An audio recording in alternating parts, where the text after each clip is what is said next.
અમદાવાદના વાસણામાં ઊંઘમાં જ યુવકની હત્યા. અજાણ્યા શખ્સે બહેનની સામે જ હથિયારના ઘા માર્યા. પથારી લોહી લુહાણ.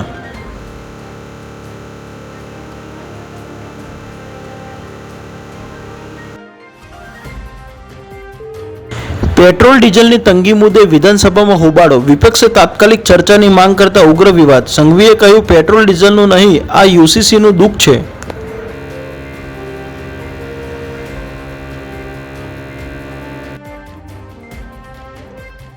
મહેસાણામાં અજાણ્યો યુવક વીજ ટ્રાન્સફોર્મર પર ચડી ગયો. જીવંત વાયરો પકડતા રહીશોએ જીવના જોખમે બચાવ્યો. આપઘાતના ઈરાદે પગલું ભર્યું હોવાનું પ્રાથમિક અનુમાન.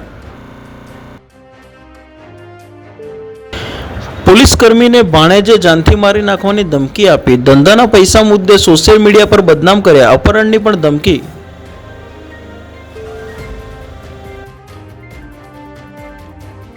પેટ્રોલ ટાંકી ફૂલ કરાવીને નીકળ્યું ને મોટરસાયકલ બળબડ સળગી. સરદાર એસ્ટેટમાં પેટ્રોલ પંપ બહાર બાઇક બળીને ખાક. કોઈ જાનહાનિ નહીં.